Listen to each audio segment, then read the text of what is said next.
welcome again to This Week at Above Digital. I'm your host, Namita Ramani, founder and CEO of Above Digital. And today with me is, again, Joanne D'Souza, the head of performance marketing at Above Digital. Joanne leads the team and takes care of the day-to-day execution of the campaign. It's important she's part of this conversation with me because a lot of topics that we discuss at This Week at Above Digital is what's happening at Above Digital this week in relation to the campaigns we are executing on a daily basis. Today's topic is very interesting and very important one, I would say. 8 essential steps for a successful ad campaign on Google or Facebook. So we'll be discussing in our conversation what are the 8 different things we definitely do to ensure our ad campaigns that we run for our clients are a success. And this information will help you plan your campaigns for a successful to meet the goals to help your campaigns meet their KPIs and goals. Joanne, welcome to the show again. Thank you. You're becoming a regular at the show now. Yes, I am. Let's discuss today's topic, we are going to talk about the campaign structure across both the platforms, Google and Facebook. That's right. Let's start with the first one for Google or Facebook. Which one would you like to start? We can start with, how we structure a campaign. How we structure a campaign, basically. Yes, how we start. And it's important to know that now Google and Facebook, whilst the terminology might be a little bit different, the structure is more or less the same. Google has something known as ad groups. Facebook has something known as ad sets. Right. And the way you structure it and the way you move forward is more or less the same. So starting with Google, we have to realize that when we are structuring our campaign, it has to be for us and for the goals that we are setting as a business. It's not about, blindly following a trend. And this can be very clearly seen, especially on Google campaigns, because there's a lot of activity which is out in the market, which talks about, the ideal campaign structure. And it tells you to do X, Y, Z things, you follow this, and that's it. Yeah. But that does not always work for you. It never works for you. It never works for you, actually. Yeah. And we see this very well in a very popular approach, which is called your Google match types. Right. When you're setting up a search campaign, Google has something known as match types, which targets your keywords and how people look for your keyword into broad, phrase, and exact. And the popular or recommended approach is to say that you set up ad groups as per their match type. So you have the same set of keywords which go in broad, which go in phrase, and which go in exact, and then you kind of see what works for you and what doesn't work for you, and then continue from there. I don't, even with the sound of it doesn't sound right. Yeah, it doesn't sound right, but we do see a lot of this in the market, and yes. we, as digital marketers, we know when we're talking to people and everything, we see a lot of this in the market, and they're like, that should be my first approach. And I'm like, why? Because it's a trend. We see this in our audits. We see this in our audits, yes. Yeah. Just because it's a trend, it doesn't. You don't have to follow. Just like how on social media, organic, you don't follow trends blindly, and you don't post blindly. You don't follow a TikTok trend which doesn't match your business, for example. The same way it goes for campaigns. So you find a structure which works for you, and then you set up according to that. And that's what we're going to, come into a little bit later in our steps in terms of how to find that right structure and what approach you should be using. So let's talk about the first step, the first essential step, which is your naming convention. Okay. It's an extremely simple step, and it usually gets missed out on. But to have the right naming convention is extremely important when you're looking further and you're looking to optimize your campaigns. Because there are multiple people who are working on your account, and those people are going to keep changing, and the person who's managing your campaigns is going to keep changing hands. So you need to make sure that your naming convention is simple enough so that in one glance you understand what the campaign is about, who you're targeting, what stage it's at, which month it was for, and whether there were any special offers. So that kind of helps you make sure that you're targeting correctly, you're optimizing correctly, you're switching on and switching off correctly. For example, if you have a sale campaign, that sale campaign is not running during a non-sale period. And it just shows while you see. No, I'm having a smile on my face when I'm listening to this, because a lot of times when I interview people for media buying positions and I give them an assignment, And usually the assignment is to design a campaign structure or give their audit on what they think is right and what they think is wrong. And I share with them two different ad accounts, which is one is good and one is bad. And this is what I look out for. What kind of structure they say is good or bad. And that is one of my key points to choose the person is good for us or to join our team or not. It's actually I look at that when I hire people as well. So like Joanne rightly said, the naming structure of the campaign helps you better manage the campaign. Also, the naming structure, the way you name the campaign, if whoever is managing the ad account or ads is using the right tracking codes, like usually every ad that you set up, you use the UTM codes to track what this ad is doing for you, whether it's doing the right job, which is getting the traffic, and if the traffic is converting into a lead. So this is a common practice where you use the UTM tags. Those UTM tags are nowadays automated. Back in the days, we would actually write or create UTM URLs. Nowadays, both Google and Facebook platforms have this automated built-in UTM tagging system, wherein you can just use the use the campaign name, use the ad group name, and use the ad name. Yeah, and it just dynamically collects. And it dynamically comes. So when we audit an ad account, when we optimize an ad account, we just have to go to Google Analytics and see the acquisition, traffic by acquisition, and secondary level, I just see which campaign I want to see. It becomes so much easier to see exactly what my campaign is doing, what kind of results it's bringing, whether I should keep it on, switch it off, or add more budget to it, or do whatever with it. So one very, very important part, this is the most important, I think, is to have the right naming structure. On that, what should it have? What kind of naming structure should it have? Your naming structure should contain one would be good to know where it's coming from. Like especially if you have multiple agencies and multiple different markets which are coming in together. Mm-hmm. So you'll talk about your agency and your market. Mm-hmm. This is your geographic market, of course. Mm-hmm. It should have a little bit of objective. your objective, whether it's a conversion campaign, based, whether it's a lead gen, things like that. Discovery or whatever, yeah.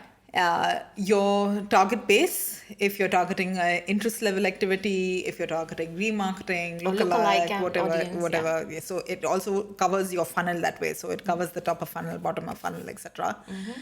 And of course, I would say month is very important. Mm-hmm. Which month and year you're looking at, because you know what happened in that month or year. Generally, when you're running your business, you know that July was a slow month for me in 2022, but in 2021, it was a much better month.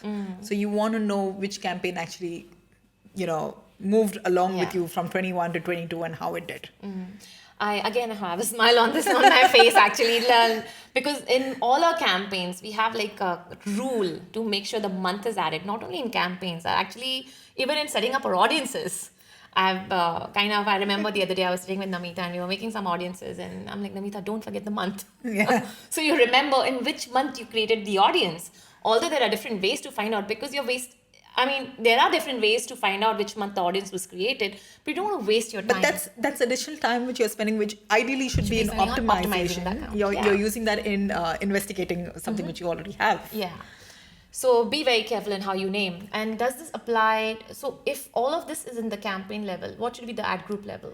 Your naming convention is across the board. So you're looking at the basics in the campaign level. Mm-hmm. Then the ad group level contains the connect to the campaign, so that fine, you know which campaign it belongs to. Now, we know that when we go into ad group or ad set and ad level, we are able to see campaign and ad set level data side by side. But when you're optimizing an account on an overall basis, especially if it's a large account like e-commerce clients and things like that, you've lost track. You've lost track of where your campaign is. You've lost track of where your ad set is and what you're trying to optimize. So each level which you go further into should have a connect to the previous level. So your ad set or your ad group has a connect to your campaign. Yeah. Your ad has a connect to your ad set.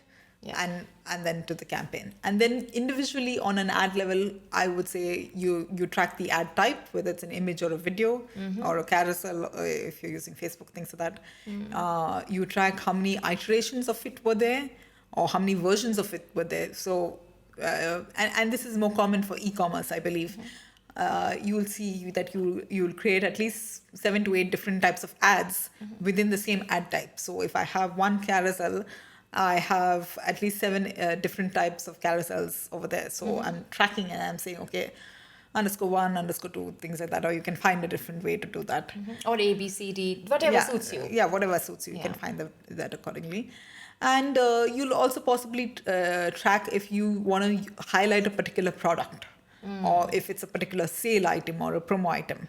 I know that we have separate campaigns for sale, but like I said, the track back to the campaign, it should definitely be mentioned on an ad level, especially when you want to make sure that your ad is running only if your sale is on. So, in fact, a very interesting thing you implemented recently was making sure we have a different promo campaign, which is outside the broad campaign. Yes. So, at a given time, we had many different campaigns running on an account. We have a top of the funnel activity, which is a broad campaign targeting more cold audiences. We have middle of the funnel activity, which is ads showing to people who have seen us somewhere, touched or had some kind of interaction with us. And then you have bottom of the funnel, which is remarketing campaign, which is very hot audiences. They have bought from us or are ready to buy from us, or we upsell to them in that campaign and stuff like that. So if in those different ads, we keep adding different ads on a regular basis in those different campaigns. But if we had the sale ad also within that and we forget to switch it off, that's a big harm to the budget of the clients. So and there is a scope for error in having active ads of something which is on a limited period.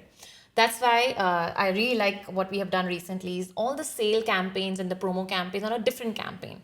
So they get activated when there is a promo for a client and they get disabled when the promo gets over, which is much easier and much easily manageable. And this is, I think, a need for all e-commerce clients, especially because while service-driven organizations have fewer ads and they usually manage within that space, e-com clients at any given point of time have at least 25 to 30 ads going on. Yeah, maybe more. At least. Yeah. It's usually around 100, but I think I'm giving it a rough thing. So to see 25 to 30 ads and it's human to be able to miss. You will end up missing something. So it's better to keep those promo ads separate.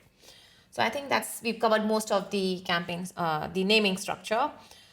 The next one is ad groups for strong ad copy.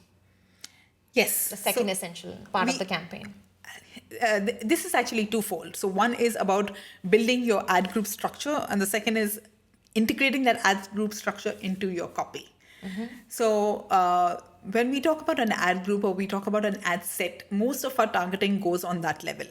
And we target users with a particular messaging in mind and with a particular call to action in mind. So that's why we say that, okay, if we're targeting users now, taking an aesthetics clinic, for example, okay, and we want to target users who are going for a particular type of facial or a refresher to the face, which is maybe non-invasive, not injectable, things like that.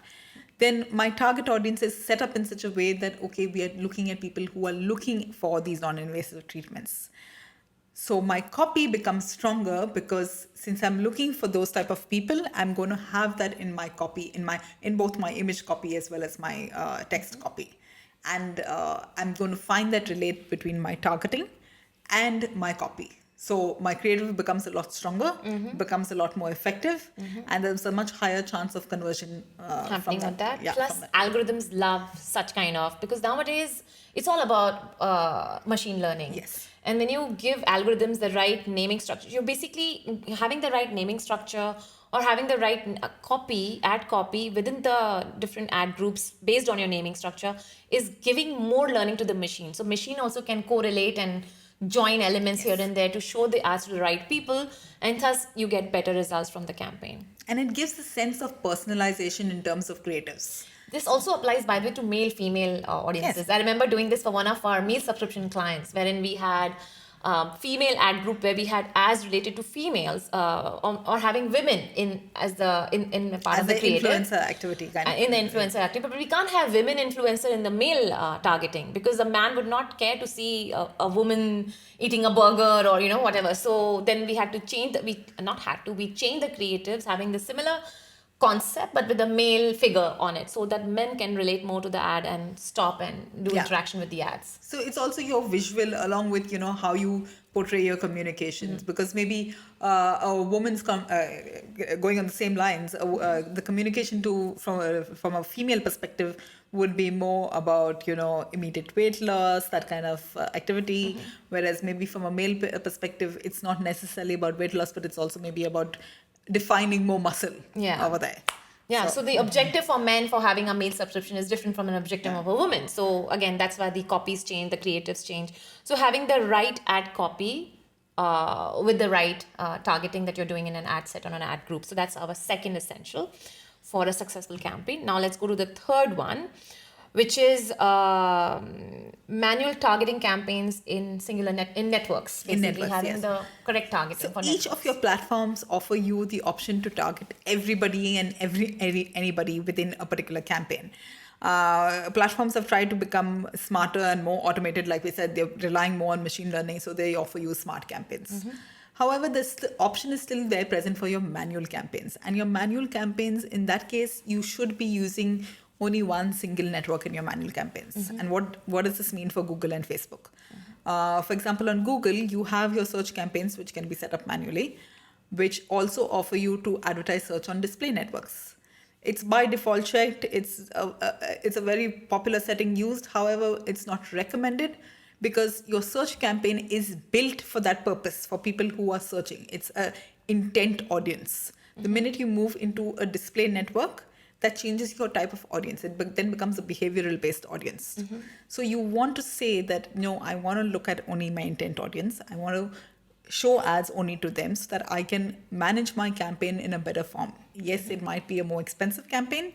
It will also be a 10 times better quality campaign as well. And much better conversions, which And is much what we better want. conversions, yes.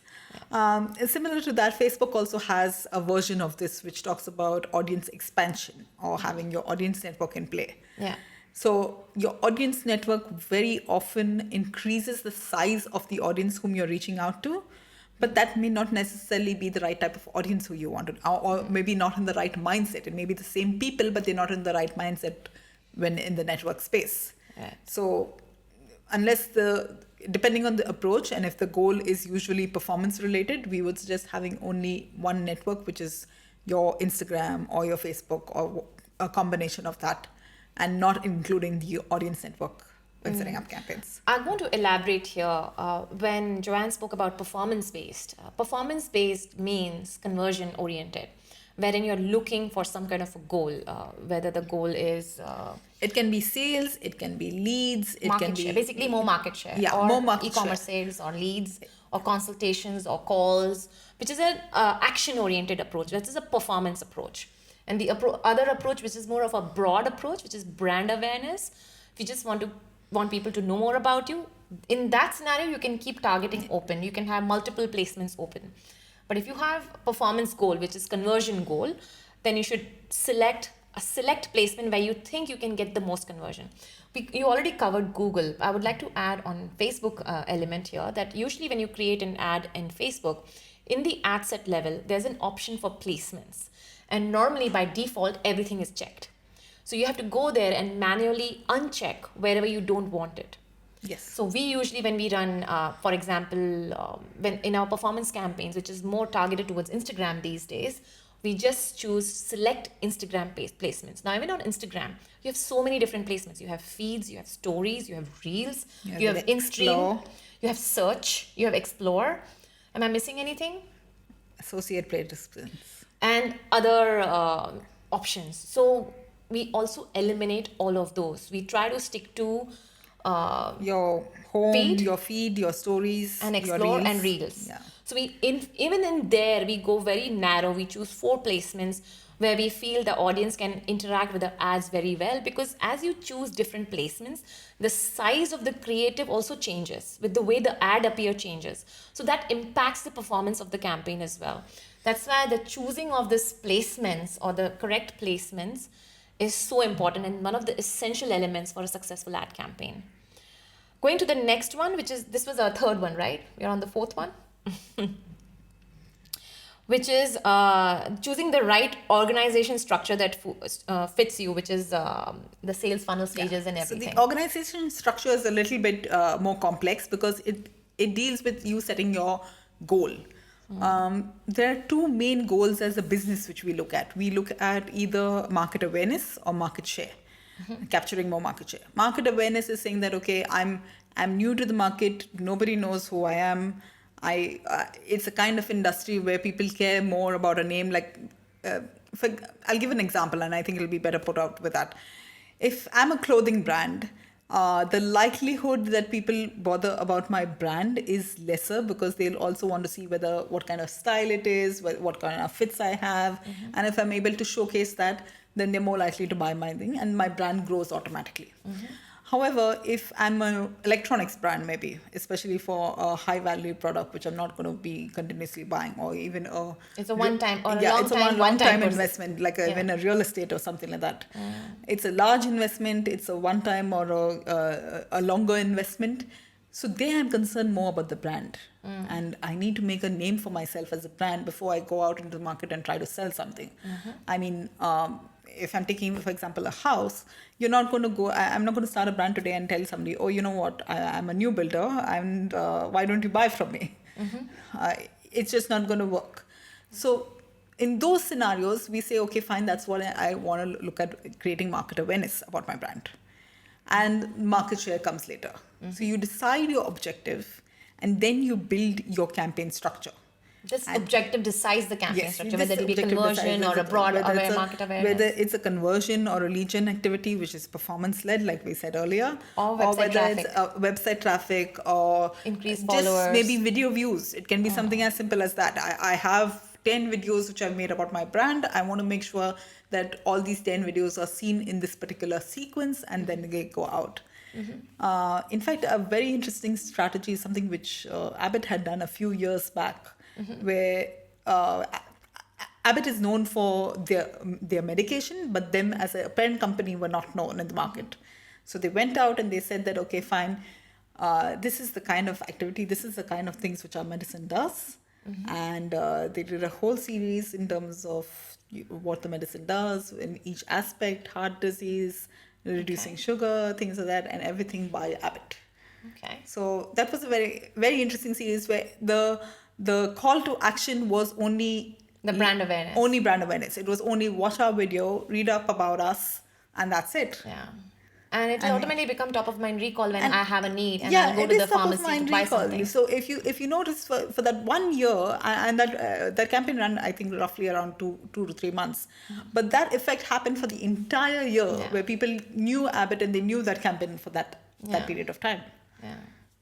So that goes to the organization structure of what your goal of the campaign. Of what my goal of the campaign is. And then I further build it in terms of how do I want to target my demographics, how do I want to target my geography, whether I want to do things like say product-led campaigns or service-led campaigns, and then I structure it accordingly. The marketing lifecycle funnel, whether it's top of the funnel, bottom of the funnel, and I target my structure according to that. So for example, can we elaborate a little bit on product level? Like if it's a product or a service-led campaign, so your campaign structure accordingly would be based on the services or the products that you want to sell. Yes. And it's not necessarily that you're selling all of your products. Now, if you're an e-com, say suppose you're an e-com in apparel, you might be selling only a particular type of clothing. You might be selling maybe festive clothing and everyday work shoes. You can do something like that. So you focus on your particular type of products and you put that out in the market. Right. So these are all, this is actually, this should be the first essential, to be honest, because this decides the next step, which is the campaign structure. Once we know what is the goal of the campaign, that's when we go ahead and define the campaign structure and then do the naming, and the rest follows after that. That was our fourth one. The fifth one is maintaining the budgets to sustain the, this is a very important one. Yes. Now, making sure the campaigns have enough money to run. And I think this is something which gets overlooked. What happens is we know that we have this much budget to put into a campaign. Now the question is, if we have this much budget and we want to advertise 8 different things, it becomes complicated for the campaign to run. Yes, we can set up campaigns, and I have seen a lot of cases where we have campaigns running on 20 dirhams as well. And I'm not Not sure. anymore. This is a little bit recent, but okay. Is it? Okay. But we don't see any results from a You have 5 different campaigns running on 20 dirhams a day, but you see no results, or you see very bad leads coming in, and that's not the goal which you're looking for. Yeah. So in that case, know how your campaign should be, know what your budget should be, and that's the reason. And everything boils down to knowing your objectives, so that you know that, okay, this is what it costs me to reach a new customer. This is what it costs me to make sure that my new or my existing customer will actually buy my product or book my service. Yeah. And that means this is the amount of money I need for my particular campaign. Yeah. Anything lesser than that, you're doing an injustice to yourself as well as to your campaign, because your campaign is not going to be able to perform. And you're just going to bleed money. Yeah, and it's just going to stop running at the busiest times of the day. The campaign needs enough budget to be able to run through the day and find the audience where it is relevant and most maximum. So when likely to bring the sale. So if it's exhausting its budget in the early hours of the day, then it has nothing for the rest of the day. I would like to elaborate on this point. So, for example, Google and Facebook both have the timing of the day is from 12 a.m. midnight to 12 a.m. the next day. So that's 24 hours for both of these platforms, because they work on 12-hour shift. So, for instance, you've put an X amount of budget on Google. And if the campaign has started at 12 a.m. in the night, by the time it's morning and it's finished, for instance, you've put 100 dirhams. By the time it's morning, the 100 dirhams are over. And if morning is the time when your audience is likelihood to be searching, or is where they should find your product, reach out to them, the campaign doesn't have budget left to show. So in this scenario, if you have a tight budget, you can either schedule the campaigns to run at a particular time, so that, for instance, in Google, you still have the scheduling options open. In Facebook now, the scheduling options actually have gone away. But still in Google, it's limited. Yeah. So in Google, you can tell the platform that, okay, start playing my ads only at 7 a.m. in the morning, so that the campaign doesn't get the budget doesn't get exhausted overnight, and there is enough money for the algorithm or the platform to spend and show your ads to the right people during the day. Now, there's another thing here. How should a person or a company or a ads manager know what's the cost of a lead if the goal is performance, if the goal is sale, if the goal is conversion? How do I find out what is my cost of sale? It will only come when you have run an experiment. So you have to start somewhere. Say you're starting blank. You want to run a sale campaign. You want to find out what's my cost per lead. Right. I would say this brings us to our next point as well. And a very important aspect is the planning in your campaign. And you're starting fresh. You're starting advertising without any insights, without any knowledge of the market and everything.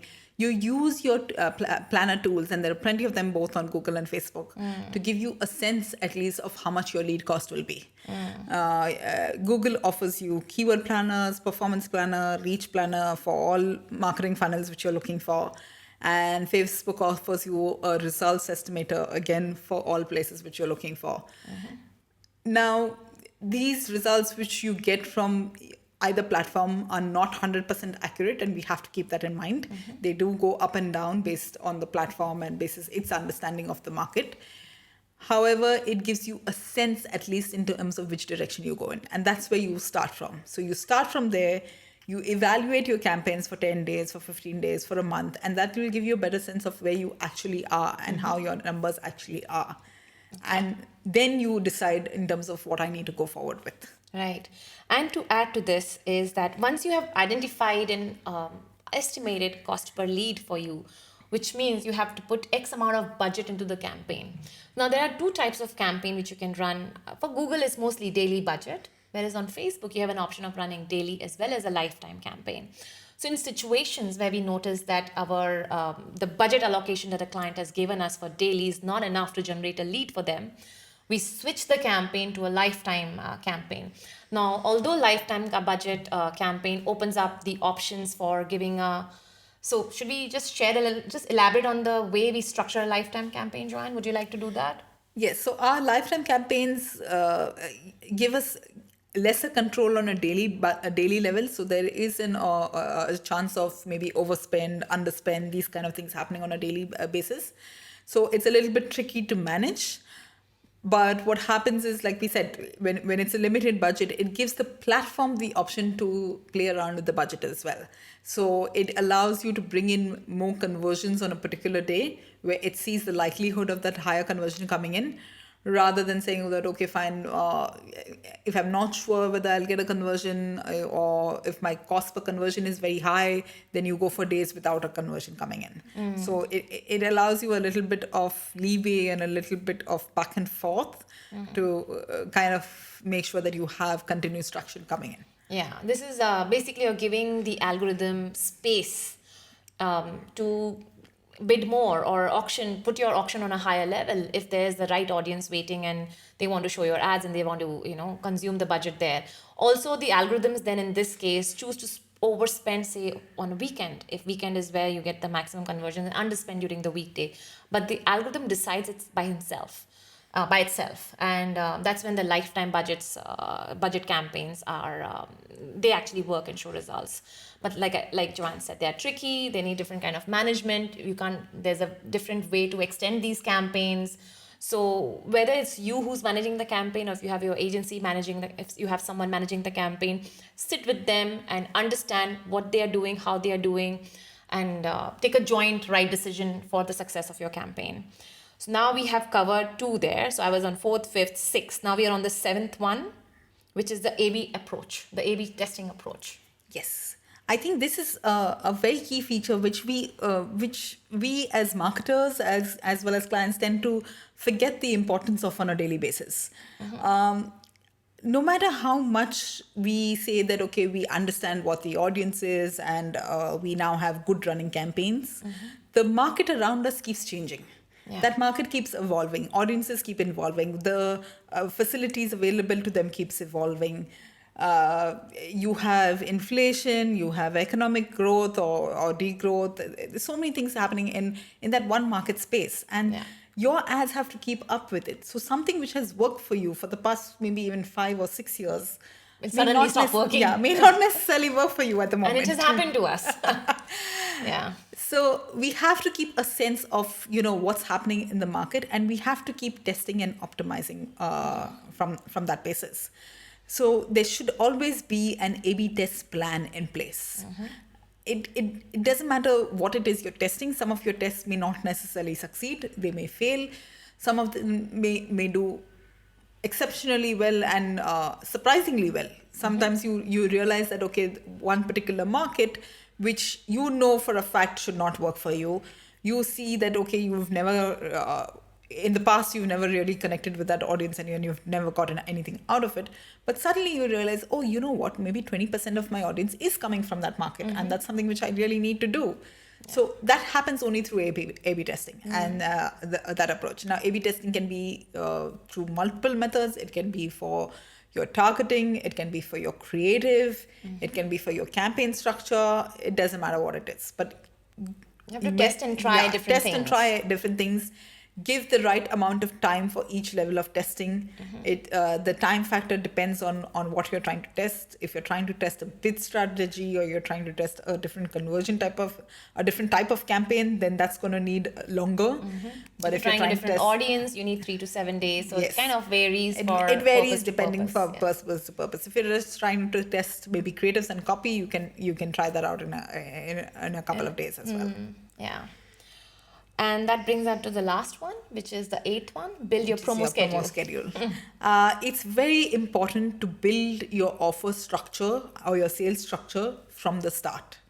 You ideally should have a yearly plan, then a 6-monthly plan, then a quarterly plan, and then that finally breaks down into a monthly plan. These can, of course, change depending on how you've seen your past activity, and you can alter it for that, but plan is needed. Why? Because it should not be a impromptu approach. Like, I can't run an ad today and realize, you know what, this is not working out for me and I'm going to change the offer. And then again, 2 days later, I'm changing the offer. It just creates confusion in your audience minds, I think, in terms of what's running and what's not running. Yeah. And your algorithm also does not have enough time to kind of pick up the offer to see whether it's working for you or not. Yeah. We feel this with our clients. It happens with us when the client sees one offer is not working, let's change it quickly. It doesn't work like that. We have to wait for the offer to run. Also, some of the, like, depending on what kind of a promo it is. Say, Yes. for example, if for our aesthetic clients, if we are promoting 3 services in a given month, and these 3 services can range from their different verticals. So, for example, one is their slimming vertical, one is their face vertical, and the other one is their injectables vertical. So you have these 3 different campaigns running, and it's been long time the campaign is running, and it's time to refresh and maybe give some other offer. That's when we start trying some new strategies for different kind of promotions or maybe if you want to introduce a new vertical to the same clientele. Although we try to bring in we start working on the new creatives and the new copies and everything and new ads and push that into the campaigns, sometimes we don't switch off the old campaigns which are working. See, sometimes it's a fact of the matter. Sometimes an offer does not resonate with your audience. That does not mean you have to continue the entire 6 months with it. Yeah. You just need to make sure that you've given it enough time. It has seen that kind of structure and you know for a fact that it's not working. Revert back to your original offer. Yeah. So we had this happen to us where we usually we don't really make such huge changes. We change one offer or one promo at a time. In this particular case, we introduced 2 promos, new promos, and we paused the old 2 promos, which impacted badly to our sales. We realized within 7 days of the active campaigns that the new promos are not resonating with the audiences. So we went back and switched on the old promos and kept this new promos running for some more time. And we finally found out that the new promos is something which is not working. And I think it's also a combination of how you're promoting the new promo. Because in one particular case, we found that when we promote it in a certain way, it doesn't work. But when we rechange the messaging, it's the same offer. Yeah. But we rechange the messaging, we adopted a little bit closer to what the older offer was, and then it picked up. So messaging is a very important factor in the way you want to sell something, which is another point actually, is that if you have decided a promo, it's not working, it could be the messaging which is not working. And that needs a fix. Again, it needs time. So you can simultaneously run some previous promos while introducing new promos to test if that is working or not, and accordingly decide the next step forward for your successful campaign. I think we covered all the 8 that we think are important for a successful ad campaign to see results. I hope you enjoyed the episode. Feel free to share your comments, your questions in the comments below from whichever channel you're listening to this. From whichever channel you're listening to this podcast or this show. I hope you enjoy our conversations. I hope we are bringing new knowledge and new insights to help you do better campaigns on Facebook and Google and digital platforms. If you like this, please share it with your friends. Just click on the subscribe button and subscribe to the show from wherever you're listening to. We would love to hear your feedback. You can leave us an email. You can send us your feedback also on email on info@abovedigital.com. Thank you so much for watching or listening, and see you next time. Thank you.